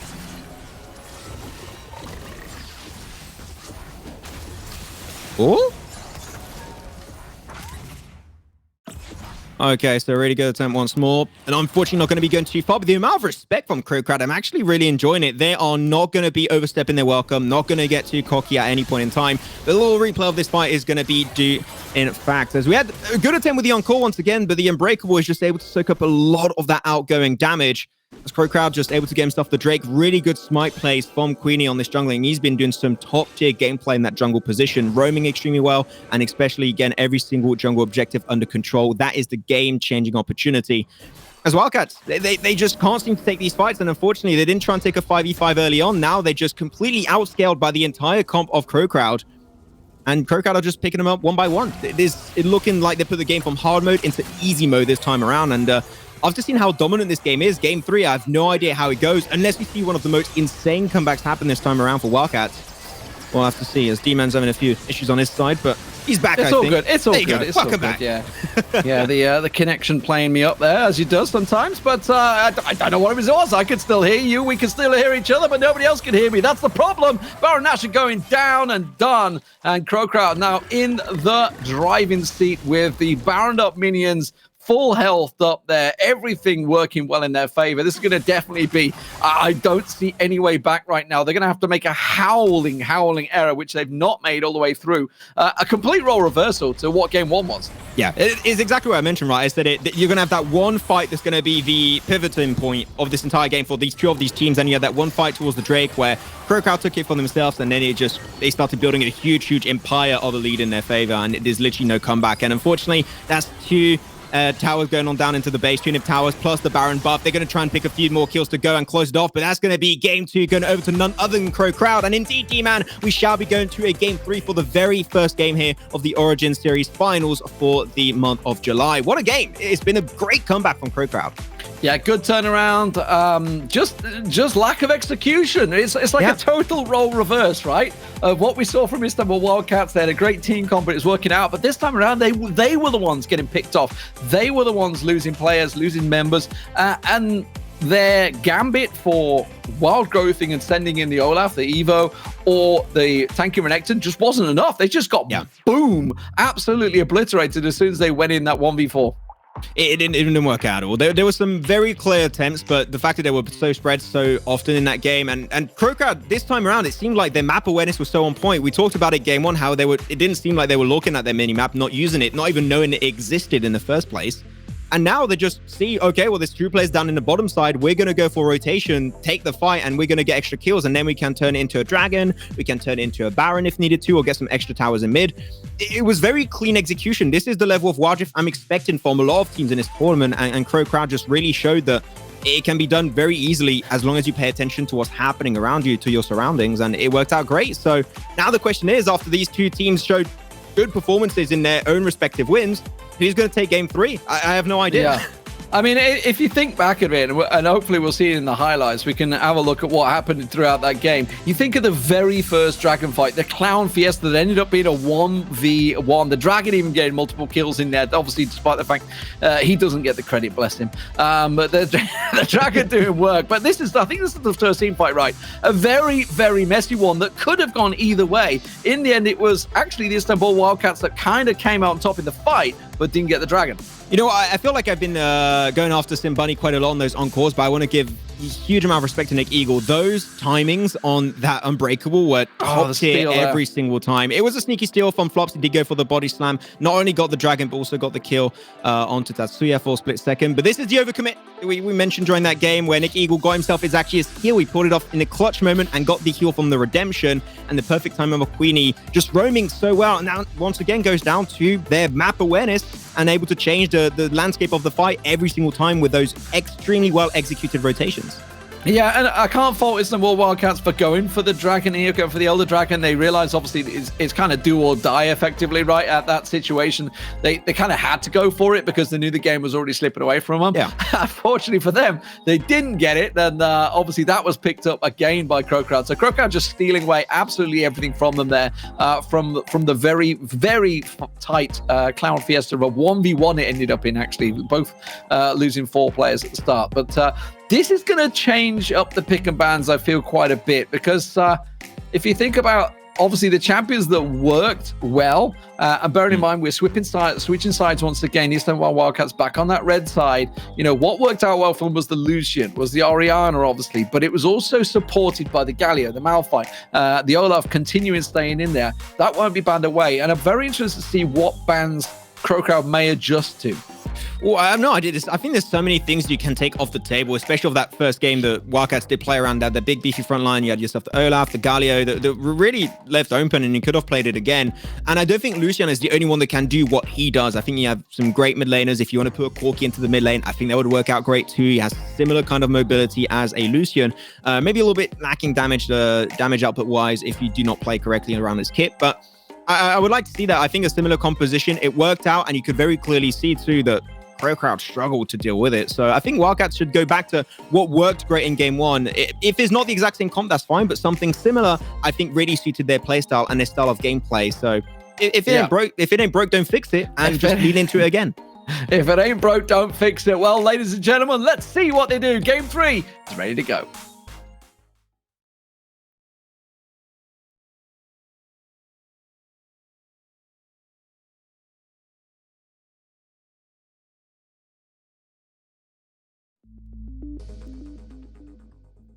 Well, maybe it's ready to go. Here we go. There's the rosters. That's what we were looking for. And Kirsty, if you just joined us, ladies and gentlemen, this is the first game of the July Origin Series Finals. Of course, the round of 16. Crowcrowd, Flops, Queenie, Roz, Fiend, and Nick Eagle for Istanbul Wildcats, Night, Evo, Simbunny, Magenta, and Tatsuya. I gotta be quick on them. Damn, that was clean. 100% win rate now for D-Man. We increased it. He's getting better. They buffed him in the most recent patch. But yeah, we've been seeing some great things from these two teams. And we mentioned it going into this series, right? How Crowcrowd, I think a big upset for them. They went out right away, lost into the higher bracket, lower bracket, instantly got kicked out. They were one of the first few teams to get eliminated in their respective group. Now they're actually pushing it to a game 3. And I think this is going to show that they've done their homework and they seem a lot more prepared for this July event. Yeah, of course. Let's get the pick and bans underway. I think didn't they go 2-1 last time out as well? I'm sure they did in their first one. So let's hope history doesn't repeat itself for Crowcrowd, because they've definitely got certainly showing much better signs this time out. So let's see. Are they going to adjust in their bans? Crowcrowd, are they going to be thinking of game 1? Wukong once again, the ban that they've been going for throughout so far. Both teams actually focusing on that Wukong. Yeah, don't want to deal with it. It's always been Crowcrowd, I believe, getting rid of the Wukong. Maybe just a comfort pick from Wildcats that they just don't really want to deal with, so they're just getting rid of it. Same also for the Ziggs. He's just so strong in competitive. Ranked games is still pretty powerful, but when you have that synergy on board, it does get really, really scary. And Orianna, this time once again off the board, but I just love to see this Gragas ban. I think it makes so much sense when you're red side and you don't want to deal with the flexibility of such a champion. So I have no issue with it, but so far, it's all looking absolutely good in the hood. Probably thinking if we're not having Xin Zhao, you're certainly not having it. And obviously taking that Gragas away, like you say, Flops did do very well on it, certainly causing a lot of problems. But the Brown Band, that's an interesting one. Crowd used that in the last 2 games. That has been a strong pick for them. Was a big part in a lot of the kills they got in that Dragon lane. I find that very interesting. But there you go, Crowd. They're going to be yoinking that Lucian for themselves, not going to be giving it over to the Wildcats, and that was something maybe they were hoping to play for. Maybe they thought Crowd maybe can't play Lucian. He just came out recently. We'll try our luck, but apparently it did go against them. Though, this is scary for Wildcats. There you go. We said it. Big, beefy front lines. That's what worked out for them in the first game. That's the reason why they got the win, and their engaged potential with that Hectic Ultimatum, with also the Unstoppable Force from the Malphite. I'm liking where this is going already. Yeah, absolutely. But Olaf once again, also this time being stolen away. So we're going to have to see different jungle champion for Evu, and it will be the Camille, I assume. There, the Akali also coming in. So now, okay, we could obviously be flexing here. So it could be the mid or the top lane, but the Diana also coming in, and the Galio. They got that big tanky side, and this is a monster tanky performance. Look at the pulls they have. The Diana pulling, the Camille Hextech in there, the Unstoppable Force, the Galio stomping on top. This is just a big team clump coming out from the Wildcats. The Moonfall from the Diana, plus also the taunt from the Galio, is going to be so hard to deal with. Okay, Nami, we were talking about it actually before the show, right? How Planet seem to struggle a bit with it, so I'm hoping to see big improvements. You got to hit those bubbles, otherwise Nami does great counter. Nothing. But it's a great counter, yeah. Yeah, it's like everything that at the moment the Wildcats team comp is to pile in. And that big wave is just going to say, no, you will not pile in. I mean, this focuses on obviously the damage coming out from the Ezreal. Ezreal is very strong, and I say, as you mentioned, the Diana in there, getting in there. But this is a full engaged Istanbul Wildcats. But I really like that Nami last pick there. I think they've read that very well. This is going to be a very interesting game. Yeah, I really like it. Also, Ezreal. I'm really happy to see Ezreal. I remember before the show, we were talking with Rico and Yuko how it's not played too much into the Icon series. It is pretty popular in EMEA in general, but it has got nerfed. This most recent patch of 2.3C, and the nerf in question is the Arcane Shift has been increased its cooldown just a tad. Not a really huge significant amount, but when you're talking about getting away of those skill shots like the Bubble, like the Tidal Wave, and even the other pieces of CC available for the comp of Crowd, those few differences those few seconds might make a difference really in the fight. So you got to be careful, as that might go against you later on down the line. So here we go, ladies and gentlemen. The third in the best of 3. First game went to the Fast Bay Wildcats. Second game went to Crowd, both winning on the red side, which is unusual. I just mentioned that because generally is blue side. Everyone always favors the blue side, but it doesn't matter in Wild Rift. It flips around on you. Well, if you want it to. But yeah, let's talk about this because we have potential changes here at the moment. I'm seeing the Camille up in the top there. I'm assuming the Galio is going to come down and help out. Tatsuya roamed quite a lot before and is doing the same. He's going to get that ward down, given the jungle coverage early on to know exactly the route, the path that Olaf's taking. I actually really like this from Magenta being solo at the start, even though some people might not be super happy with it. The reason why I think it's okay is if you start with the Arcane Shift, you at level 2, where you're going to get it normally level 2, is you can take care of yourself very easily. And that's why I like typically the composition of a Galio with also a Ezreal, is because Galio is looking to roam. He's looking to butt into you into the lane, into mid especially. He wants to try and get those ganks, hit those charms, hit those taunts, should I say, and even go for the hero's entrance. So that means there's going to be a lot of moments around the map where Magenta is going to be stranded solo in a 1v2. So having that mobility on the Arcane Shift is important. Not many champions could do that, but because they have an Ezreal, Tatsuya is free to roam the moment he hit that level 5 power spike. Yeah, leaves him all the free time. Are we going to see Evu, obviously on Camille this time around, being aggressive? This time, maybe. It's like, crab, where are you? Where's the crab? There it is. There you go. Ready and waiting for it. Oh, he's going to be patient. He's fine. Though, I do like it. Seemed like we did have a little bit of a deep vision from Crowd this time. Going to be checking out. They have the intel to Evu, their mid lane. Big back and forth, but Simboni could very push his way out with the high mobility created from this Diana, which we haven't seen. She hasn't been too popular in competitive after her release. So I'm happy to see actually on the board. The next one I want to see is Riven, but I think that Riven's been a bit forgotten about, and it seemed like in competitive, it's just people just don't like it. But I love the champion design. It's so cool, but not enjoyed in comp. Sad. So Queenie taking away the top jungle there. And remember, Evo, we've been talking about the fact that he has been very passive. So he's allowing his jungle to be taken away there. Obviously, he's trying to set up a gank on the Knight, but ganking a Malphite under a tower, generally not a good move. Yeah. So they're just going to play it passively. But he's losing a little bit. He's losing a little bit. Where's the Diana going? The Diana's... Okay, it's just warding. I thought he was going for the Wolves. Yeah, trying to move out. Not really a matchup you want to deal with. I wonder what Knight's going to do.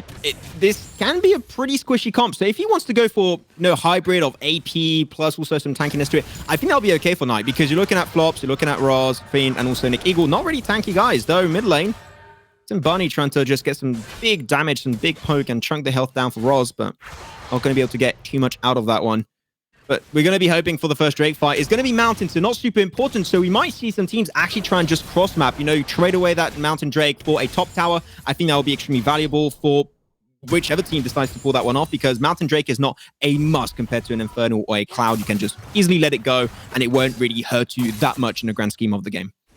Yeah, something we didn't really focus on is the fact that it is a double AD comp. So, in terms of tower pushing, Crowcrowd, if it goes long, are absolutely going to be deadly. But we're going to see some serious armor stacking, I feel, from Istanbul Wildcats. So we'll see how it plays out at the moment. Gold advantage, you can see, going Crowcrowd's way. So this is looking well. Is that just simply jungle work, or where's that all stacking out at the moment? Let's try and have a quick scan down. Top lane, just a slight advantage. Just looks like slight advantage here, there, and everywhere. The Crab's going to be picking away. That's going to be important. The vision being picked up just for that dragon, just in time.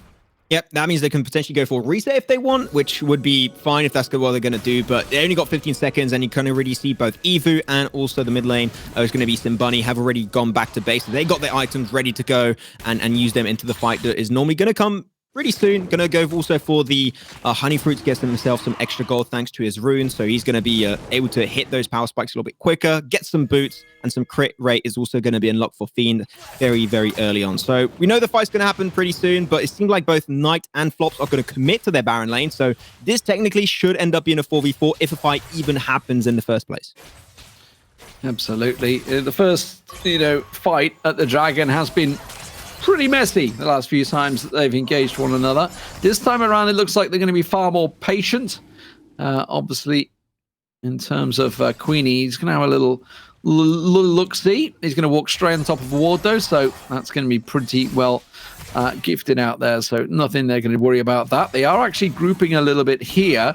I think the more important part is what they are looking to leash the dragon is going to be how it plays out between Sunbunny and Roz, because that could be the pivotal part. They could end up in a 1v1 at the moment. Roz has been punished, I would say, by Simbunny. Obviously, if he catches with that Moonfall, it can be pretty deadly. And you got the dash away all you like, but he's just going to wait for you to dash and then dive on you. So Roz is going to play this one very carefully with his positioning.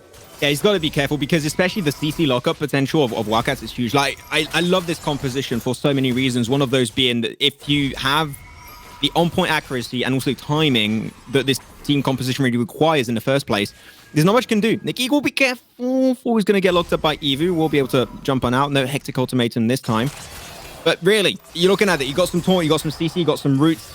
If anyone gets caught out from Crowcrowd, like we saw in game one, it is game over instantly. So they need to be very aware with their vision game. I like how this has played out. So they've basically been almost relay racing back to buy. Everyone's sort of gone back individually, go back buy. Everybody make sure you've got your items, you spent your gold. The dragon fight's going to be happening soon.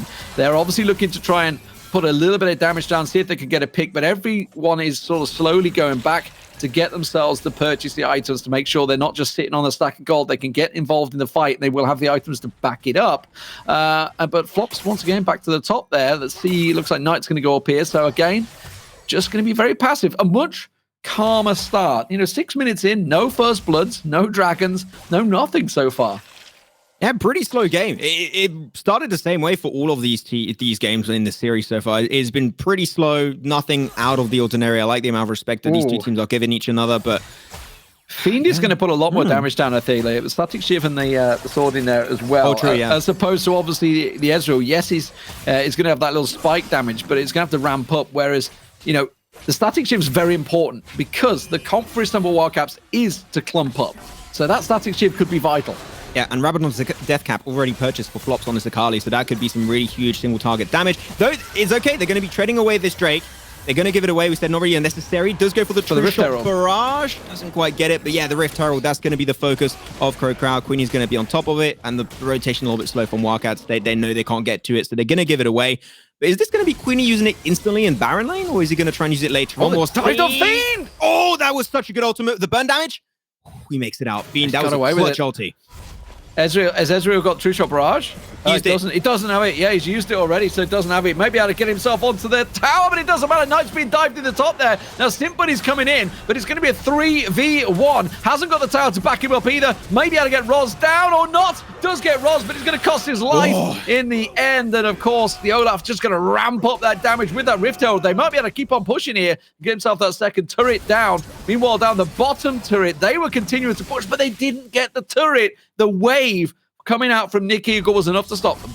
I was Doctor Strange for a second there. I saw the outcome where that could have been a potential triple kill for Simbunny on the Diana. Luckily enough, though, it seemed like the cooldown did hurt his chances of that 1v3 quite a severe bit. But that's the big tower going into the top lane. So a little bit of gold coming their way too. And now talking about gold, that's a just about 3.5, 4k gold in favor of Crowd. That when you're aiming it into the game is nothing just really scary, but if you leave it unchecked, it will start to actually ramp up pretty quickly and get out of hand. It's going to have to check out that fight once again. And yeah, it's huge. They get himself the tower, instantly put the focus on the kill onto the Malphite. Nye is out of the picture instantly. And Simbunny, it's very unfortunate. That would have been a 2-man ultimate. That could have worked out, but Flops being very respectful of the range of Simbunny, did not want to get too involved and gave a lot of breathing space to make sure that they don't get 1v3'd. So it was good play from both sides, but at the end, it will be a 1 tower worth of gold going over to Crowd. If you just joined us, ladies and gentlemen, welcome to Begin. And here we are. It is the Wild Rift Origin Series, July finals, the monthly finals. This is the first round of 16. If you were in the winner bracket versus Istanbul Wildcats versus the Crowd at the moment. Crowd having a really good revenge game. They've got to be careful here, though. That tower is just 1 or 2 hits away from being taken down. The bubble comes in. In comes Flops and the Akali. Knight looking for them to group here. Possible unstoppable force, but in the end, they will just back away. And as you mentioned, the heroes' entrance also can be piled on top of that. But this is buying time for Diana, which is Simbunny in that mid lane to put a little bit of pressure down. Hasn't got a great deal of damage done yet, though.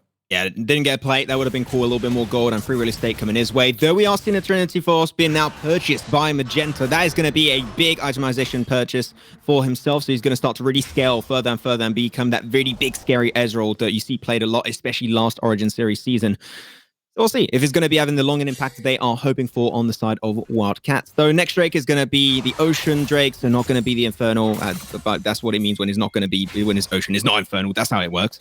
I don't know why I said that, but whatever. That's how the game works anyways. But bot lane is going to be pushed up, and he said it was pretty damn low, so that should be some extra gold potentially going the way of Wildcats, but it seems like they're not going to get it now. Still, very quiet game. It's almost like they've gone the distance here, right? You know, they've sort of both shown their teeth effectively. Oh, good flash straight into the root there. Good work from Fiend. Fiend putting some damage down. Obviously, got himself that Infinity Edge as well, so stacking himself out. That's going to be the important little Scuttle Crab being taken away. It will be picked up. Very important because it gives you the vision that they need for that dragon that's spawning in just 25 seconds. To be completely honest, I fully understand what these teams are dealing with and how much pressure must be coming their way. You've got to be careful, though. Will try and jump on in. Does not go for the taunt just yet. Thank you, Eagle. Tidal Wave will be coming out. Trying to collapse, though. Straight going for the backline. Got to be careful. Maybe if we're committing a little bit. Tatsuya will be going up into the air, but he will get instantly smited on down by the Lucian. Great ultimate from Roz. They're going to be trying to put their focus instantly onto the Drake. Big fight from Crowd. That's good. That's important. They managed to obviously take down a member. Yes, it was only a support, but you know what? Hero's entrance could be a big deal here. They still have the unstoppable force to start things off and the Moonfall to go on, and that's a great entrance from Simbunny, putting so much damage down. Nami just melting away there. Simbunny gets on the second one as well. The Xayah gone. That's going to be the AD carry picked off there. No turret to fall back on. Flops in all sorts of trouble. Queenie can't do anything about this one. Roz going to get caught out. In comes Evu, and he will take one down as well. And that just about went perfectly for the Istanbul Wildcats. And, you know, it all started with Tatsuya being taken down. There was so much back and forth in that fight, but as you said, that was definitely the big reason why that fight came to be as it was. Tatsuya getting picked up early. They lost that potential engage with the hero's entrance, and then they just tried to create an even bigger lead, tried to go straight for the Drake, but seemed like they did not lose their core, and that was the re-engage from Wildcats, especially that Moonfall from Simbunny. Could have been a double, but Fiend played really well on that Featherstorm to try and make sure he denies that damage and the extra dose of CC. And that's the thing with Camille. Sure, she joins the party a little bit late, but she can just very easily close that gap and set up the fight for the rest of your team so they can pick the remaining players one by one by one. It was a good engage at the very start from Crowd, but Wildcats stood on strong and knew that there was already a lot of damage dealt to Crowd. So that is really what made the most difference in the grand scheme of that fight.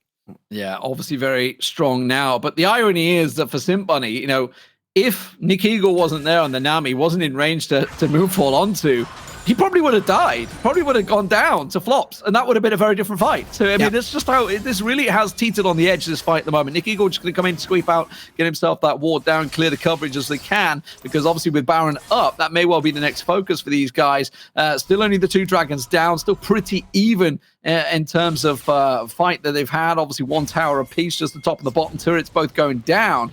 So still a very, very tight fight. But we talked about it at the start. Istanbul Wildcats have a very strong team fighting comp, whereas for Crowd, they're all about the picks. And yes, they've got massive amounts of damage and massive amounts of push in the waves, but they don't have a great deal of control in the team fights. And that seemed like it is hurting them quite a bit. But hopefully no action is going to be happening, because I'm going to go back to my point I was going to make earlier, which is I understand why they are taking this one so slow, because when you think about it, this is a 4-day event, and if you lose this game, you're going straight into the losers bracket. You're going into the lower bracket, and any match you lose, you're out. You're done. And that is so much pressure that nobody in their right mind would want to deal with. So you definitely do not want to start your adventure for the month of July in this Origin series in the loser bracket, because that's 4 days down there in a single elimination bracket.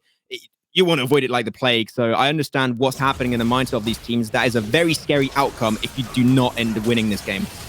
Yeah, and obviously Istanbul Wildcats, they made themselves through to the semi-finals last time, so they're going to be very confident. But for Crowd, you know, they fell 2-1 last time out. They don't want to do it again. This time the dive on the turret will not be enough, and that's going to be very careful. Here comes the wave to try and dissipate it. Oh, wow! Unstoppable Force completely whiffs, splits the difference. In the end, they just have to walk away.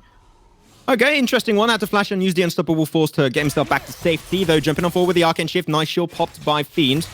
The tower has yet to really get picked away. Oh, really good snipe.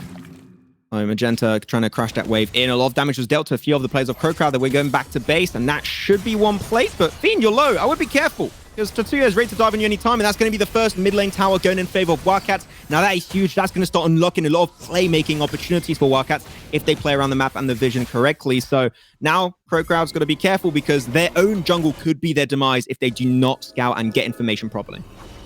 Yeah, that's what it's all about now, the information gathering game, which is why you see them actually probably going to fight for this Scuttle Crab as well. Evu, the 2 junglers, and Queen Neba just got the support of Roz, so quick and easy for them. This is going to be the top fight that kind of went wrong. Very wrong, actually. Somebody big shield able to soak up a few tower shots. The Tidal Wave, I like the idea from the Tidal Wave, but you got to keep in mind it's a very slow ability, so you can very easily just walk out of the path of the Tidal Wave and you'll be completely unscathed. So I like the attempt, but really when you want to use the Tidal Wave is when you want to try and disengage or you're fighting in a narrow area. So far, 20 seconds is going to be the Infernal Drake, and we saw it many times. That is going to be one that starts to create a big lead, especially when you're already 15 minutes in. That 6% extra damage output from the buff is huge, so if they can try and secure it for themselves, that'll be interesting. We've seen some also power spikes starting to be hit, so the next fight is going to be starting to somewhat seal the deal for a lot of these 2 teams and players. So they need to be sure they're fully prepared, as we've seen a lot of players stacked up for Crowd. So if the fight happens now, Ezreal's way out of position at the moment. He's not here. Crowd have got the numbers advantage, so they're slowly grouping up. Crowd didn't really read the situation. They didn't have the ward coverage that they wanted, so they didn't know. And in the end, it's given Istanbul Wildcats to completely group up, form it. Now remember, they have a middle turret to fall back on. Crowd do not.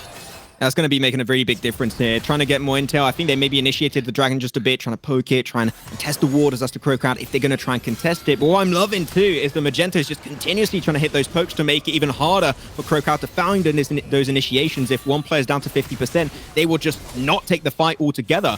But Wildcats know that they could be collapsed upon at any point in time, so they are just making sure great engage, and that's going to be the CC potentially into the Hectic Ultimatum. The team's really far away. What a great ultimate from Feed onto that Featherstorm, making sure he cannot get linked and pinned down into the Hectic Ultimatum. They're going to be moving away. That's 2 big ultimates down the drain. Yeah, but it does also use the wave. Now, without the wave, Unstoppable Force and Hero's entrance could be huge. That's a real problem, and I don't think Crowd can fight for this one. They just want to try and come in and contest it. They're going to go in for the smite fight. Doesn't work out for them. Now they're engaged in a fight here. Roz is going to get caught out. There's the Unstoppable Force. The slam comes down. Roz goes gold, but it's only going to be a matter of time. He gets picked off. Nick Eagle will go down. Roz just try and get away. He goes down as well. Flops is going to get caught out, and this has gone very, very wrong for Crowd. I don't think they want to engage that. They just kind of misread each other's intentions. Okay, Simbunny's tanking towers for really no reason here. Maybe looking for the engage once again onto one player is going to be Queenie. But what a great fight from the entirety of Wildcats. They were all a little bit spread all over the place, but really that Unstoppable Force, and you mentioned it during that play, it was definitely a key moment. It did allow a lot of extra breathing space for Wildcats to go for the engage. And Simbunny, he got in line. Now he's starting to be that really scary champion. Look at that, taking a one-on-one, and you just cannot escape even with the Ragnarok. And Simbunny is starting to be that big carry AP champion that really none of Crowd really want to take one-on-one. Yeah, while the rest of his team take Baron, that's what you got to love to see. So very strong now, Istanbul Wildcats. It does, yeah, sure, it's 2k on the board in terms of gold, but it doesn't make up for just how much stronger they are than Crowd. And this is looking a very good game for them. It's for them to lose now. They're going to Baron up all the lanes, try and force everything out. They've got full control, really, of the lanes. That's going to be the top turret going down. Look, you can see it's got a feather of health on it, so it's going to be a simple case of just sweeping through. The minions will do the job for them. Evo will come through. And now they just need to push. It's all about vision now. Yeah, going to be having to check that fight once more, just real quick. The taunt, there was a really clear taunt attempt for Tatsuya, but the Unstoppable Force just set the fight up so well for Simbunny. The peeling from actually Thiem was pretty a good attempt, but unfortunately, you know, that the mobility of a Diana is just so hard to really deal with, and then they just picked it up once by one. I love how they created an opportunity, found himself a kill, and instantly shifted the focus altogether on the same target. Shown the communication was on point, and they made it work once again, and then, as you saw at the end, picked an extra kill onto the Olaf play by Queenie. Yeah, they're playing it like a very well-oiled machine, and it seems like they're trying to find closure to this game, and now also this series. Absolutely fantastic stuff. Middle turret goes down. There's bound up minions doing a lot of damage and building up a lot of pressure. You can see the culling was used to simply try and take the wave down by Roz. That's how much they're hanging on here. And it'd be devastating, no doubt about it, for Crowd, you know, to lose 2-1 once again, as they did in the June finals in the upper bracket, sends them down lower. And as you say, you know, it's so tricky down there for a 4-day tournament. The last thing you want is to be down in that lower bracket fighting for your life all the way through. You want that cushion, and that's at the moment what the Istanbul Wildcats are looking to do once again. They found themselves in the semi-finals before. They want to go one better. One level of security. You got to be careful there. They're looking for every single inhib tower. Connected one into mid, maybe looking for one into the bottom lane. But those Baron minions, we talked about it with Excoundrel last season. They're so insane, man. It's just so hard to clear the wave. Roz even used his ultimate earlier to get an extra 2% damage output on them. But even then, it's just so hard, though. Oh, Finn, you got to be careful. You don't have a team to back you up, mate. Tries to go for the flash, but there was a very nice attempt onto Magenta. But now he goes down. That's the 5v4, and that should be the game for Wildcats off the back of that. Yeah, giving yourself away like that with the death timers being, 50 seconds it was when he went down. That's really not a good move for him. They're just trying to commit to this, and you can see the Unstoppable Force can just turn it around on them here. If that's what they were trying to do, just try and bait them out there, they still lose it, and you can see they've got to get back. Nexus is very low, but they don't choose to push the advantage. Interesting. They're just going to peel back. They're playing it safe and going back for the next dragon. I want to be very clear, and I've done a lot of community tournaments and events on Wild Rift, not only the Origin series, and I can tell you as a fact, I have yet to witness a competitive game at this level of play where a team has 3 inhib towers taken down and they make a comeback happen. I've never seen it, and I think I will not see it for months or years to come. It is so hard to execute because you have to continuously take care of your own lane. Baron's about to respawn in now just about 30 seconds. If they really want to steal the deal, pick up the next Baron or the next Drake, and that is going to be able to find closure as CC going in their jungle without too much intel. Yeah, I mean, they're doing the right thing right now. They're coming in, trying to get the vision down, just trying to protect themselves a little bit. They're well aware that the Elder Drake is now up as well. That's what they want to try and push towards. The Baron, of course, up in 10 seconds as well. So if they could pick someone off now, it'd be great. But they have to make sure they move in a group, a unit. Catching Knight off guard, that's not going to be the one you want. That's not the target you're after. You can a big tanky Malphite. It can just take all that damage from you. Yeah, sure, it's picked him down a little bit, but he'll regen that back. Yeah, trying to move out. Nice. Saw Fulor Aqua Prisons coming out actually from Nick Eagle. Not going to be able to do too much, especially you're dealing with a very tanky target. This is not AP Malphite after all. But I think what was happening for Wildcats, they're trying to set up a bait a little bit. They're trying to force a Drake, which Cloud Drake, really, I would not fight for if I were them, but Nick Eagle's going to be taking a severe beating to the hands of Sim. Bunny goes instantly for the ulti. And look, he just... It is but a scratch. He's completely unscathed after that one, and now he gets himself the taunt, the big setup onto 2 into the Hectic Ultimatum. Domain expansion is going to be happening so far, just like in Jujutsu Kaisen, and the health bars are just getting melted away, and the focus is going to be right onto the Nexus. Knight is going to secure it himself solo bolo against the Nexus, apparently, and Evo's going to be there to join it up, and this is going to be a great game happening for the Wildcats as they send KrowKrow once again directly into the lower brackets. Yeah, the big slaps coming out from the Malphite in the end there, making it work. And we talked about how the strong team comp, the strong tanky game, it works very well for Istanbul Wildcats, Fast-Paced Wildcats, whatever you prefer to call them. They definitely execute that comp much better than the pick comp that they tried in the second game. It certainly worked out well for them. Whereas for KrowKrow, there was a lack of synergy, I feel like, in terms of like, what's our goal in a team fight? Like, what are we aiming for? Because it's so hard to get on a Diana. Diana is a tough focus, so Diana's not the focus. But then what do you go for? An Ezreal. And Ezreal's really hard to focus on. So suddenly they're looking for the tanky comps, tanky targets, and there's just not a lot to kill. You know, you go for a Malphite, you go for a Galio. You're not getting a great deal from it.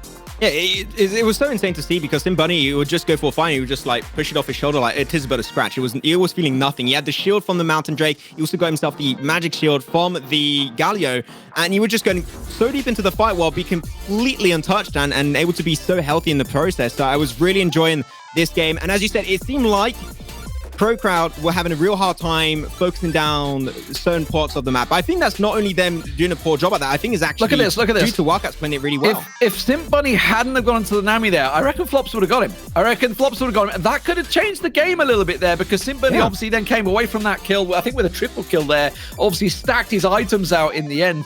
Big turning point there. And that was just, I mean, it's not Nick Eagle's fault because you know what? The Diana is very strong, very mobile. But yeah, in terms of team fights, this is where they didn't. I think they got baited. Queenie was going in just to smite fight. That's all Queenie wanted to do. And the team, I think, misread the intention and went in as well. And then was kind of like half in, half out, split everywhere. And by that point, it was too late. You see how Knight here was actually able to delay his ultimate a little bit longer. That's what I was hoping to see from Sim Bunny on the Seraphine last game. Just wait for the prime opportunity, the prime setup to actually go for an ultimate. And he got himself an ulti onto the 2 backline champions. He got himself onto the Xayah and also the Lucian. And then you just have Sim Bunny's like, well, it's free real estate, man. I'm just going to pick up every single kill in the process. So it was really good plays from Wildcats. A little bit of a icky second game, but at the end, they did show that they were on top of their game, and they're going to send KrowKrow once again into the lower bracket. I'm sure they're not going to be happy about that one.